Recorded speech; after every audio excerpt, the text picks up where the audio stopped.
पुराने समय की बात है। एक गुरुकुल में कुछ बच्चे अपने गुरु के साथ बैठकर पढ़ाई कर रहे थे। गुरु अपने सभी बच्चों को अच्छे से समझा और पढ़ा रहे थे, लेकिन बहुत समझाने के बावजूद भी एक बच्चे को चीजें समझ में नहीं आ रही थी। गुरु ने उस बच्चे से गुस्से में अपनी हथेली दिखाने के लिए कहा। बच्चे का हाथ देखकर गुरु ने उस बच्चे को पढ़ाई छोड़कर घर जाने के लिए कहा, क्योंकि उस बच्चे के हाथ में पढ़ाई की रेखा नहीं थी। तभी उस बच्चे ने एक छोटा चाकू निकालकर अपने हाथ पर गहरा निशान बना दिया और कहा कि अब तो मेरे हाथ पर पढ़ाई की रेखा है गुरुजी, तो क्या मैं अब पढ़ सकता हूँ? गुरु ने बच्चे के इस करेज को देखकर कहा, तुम्हें कोई भी चीज पढ़ने से नहीं रोक सकती। ये बच्चा और कोई नहीं था बल्कि फेमस लेखक महर्षि पनिनी थे, जिन्होंने संस्कृत व्याकरण की बहुत सी किताबें लिखी। तो दोस्तों, आप लोगों को भी अपनी जिंदगी में अपने सपनों के लिए इस बच्चे की तरह ही निडर और अपने इरादों को पक्का रखना होगा, चाहे फिर दुनिया आपसे कुछ भी क्यों ना कहे। अगली कहानी। एक गुरुकुल में रोज मेडिटेशन करने का नियम था। मेडिटेशन करने के बाद अपनी प्रोग्रेस अपने गुरु को बतानी होती थी। एक नए लड़के को मेडिटेशन करने में बहुत परेशानी हो रही थी। वो मेडिटेशन के दौरान फोकस ही नहीं कर पा रहा था, जिसकी वजह से वो बहुत गुस्से में था। उसके गुरु ने उससे पूछा, तुम्हें एग्जैक्टली किस चीज पर गुस्सा आ रहा है? उस लड़के ने कहा, जब भी मैं मेडिटेशन करता हूं कभी कोई बातें करता हुआ आ जाता है, कभी बिल्ली या दूसरा जानवर आ जाता है। गुरु ने लड़के से कहा कि तुम्हारे आसपास की हर चीज पर तुम्हें गुस्सा आ रहा है, जबकि मेडिटेशन करने का असल मकसद ही गुस्से को अवॉइड करना होता है। तुम्हें कोई तरीका ढूंढना होगा जिससे तुम अपने आसपास के लोगों, जानवरों और चीजों से डिस्टर्ब हुए बिना मेडिटेट कर पाओ। तो फिर लड़का गुरुकुल से बाहर एक पीसफुल जगह ढूंढने निकल पड़ा।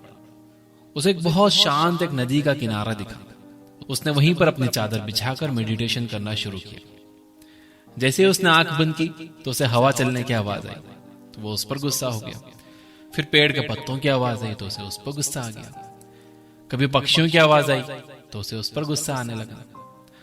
उसने सोचा कि नदी के किनारे पर बहुत डिस्टर्बेंस है, क्यों ना नदी के बीचों बीच जाकर मेडिटेट किया जाए। वो एक नाव में बैठकर नदी के बीचों बीच गया और वहां मेडिटेशन करना उसने शुरू किया। नदी में मेडिटेशन करते वक्त उस लड़के को अच्छा महसूस हो रहा था।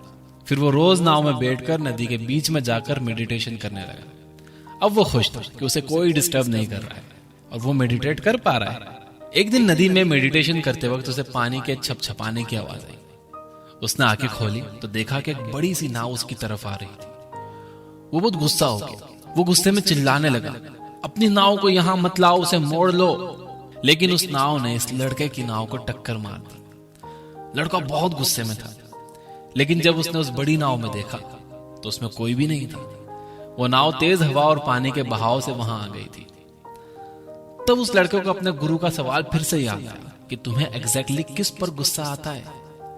लड़का समझ गया कि असल में गुस्सा उसे दूसरे लोगों की वजह से या सिचुएशन की वजह से नहीं आ रहा, बल्कि खुद अपने रिएक्शन पर आ रहा था।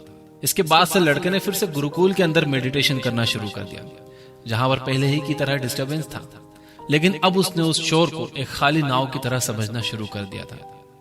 इस कहानी से हमें यह सीख मिलती है कि बिना आपकी मर्जी के कोई भी चीज आपको गुस्सा नहीं दिला सकती। किसी चीज पर अगर आपको गुस्सा आता है तो आप उसे एक खाली नाव की तरह ही समझो। अगली कहानी। एक बार एक आदमी ने एक कैंप में बहुत सारे हाथियों को एक छोटी सी रस्सी से बंधा हुआ देखा। रस्सी बहुत कमजोर थी, फिर भी हाथी उसे तोड़कर भागने की कोशिश नहीं कर रहे थे। कैंप के मास्टर ने उस आदमी को बताया कि उन्होंने बचपन से हाथियों को ऐसी ही छोटी रस्सी से बांध रखा है। बचपन में हाथियों के लिए यह रस्सी तोड़ना मुश्किल था। बड़े होते होते हाथियों ने यह कबूल कर लिया कि वो ये रस्सी कभी भी नहीं तोड़ पाएंगे, इसलिए हाथियों ने यह रस्सी तोड़ने की कोशिश करना भी बंद कर दिया।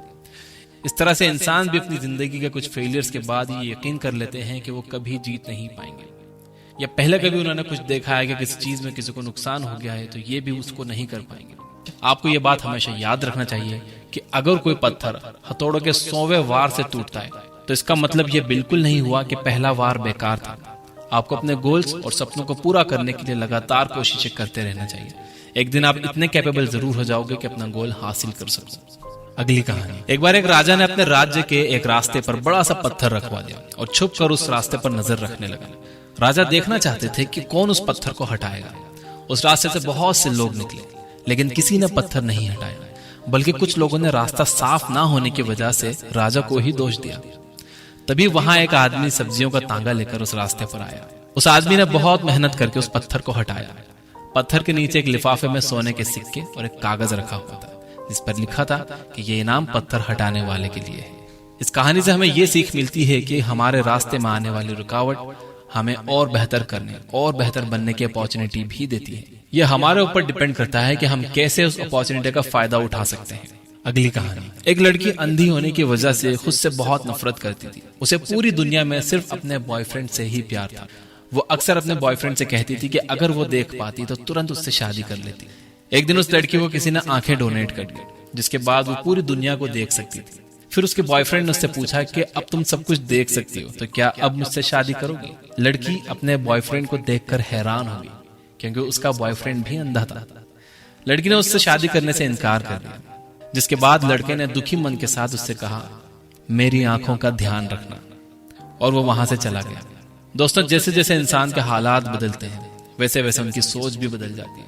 जिन लोगों ने बुरे वक्त में उनका साथ दिया होता है, कई लोग उन्हें भूल जाते हैं, बल्कि कभी कभी तो अपनी जिंदगी दूसरों के नाम करने पर भी कोई अप्रिसिएशन नहीं मिलता है। तो जो लोग आपका हमेशा साथ देते हैं उनकी कदर करना सीखो, उन्हें अप्रिशिएट करो। हर किसी को केयर करने वाले लोग नहीं मिलते। आपके हालात जितने अच्छे और जितने बेहतर होते चले जाते हैं, आपको उतना ही ज्यादा दयालु बनना चाहिए।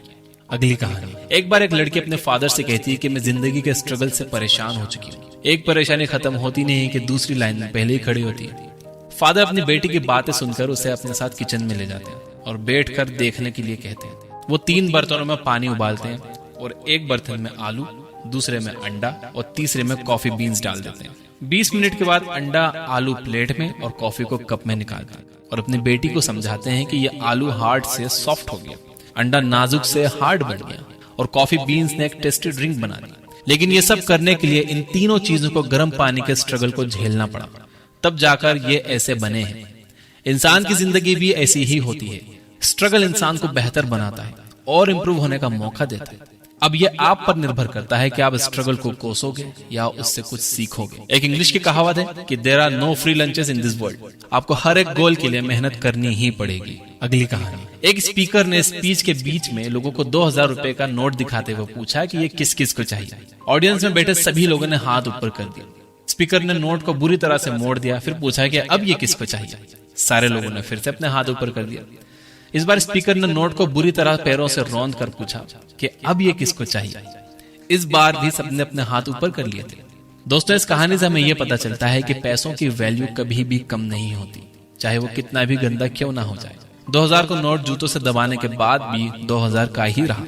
इसी तरह जिंदगी में भी हम बहुत बार गिरते हैं, लोग हमें दबाने और गंदा करने की कोशिश करते हैं, लेकिन इसके बावजूद भी आपको कभी भी अपनी वैल्यू खोने की जरूरत नहीं है। आपकी वैल्यू हमेशा वैसी ही रहती है जैसी आप बनाना चाहते हो। अगर आप खुद को वर्थलेस समझोगे तो वर्थलेस रह जाओगे। अगर आप खुद अपनी वैल्यू करोगे तो दुनिया भी आपकी वैल्यू करेगी। तो अपनी वैल्यू करना सीखो।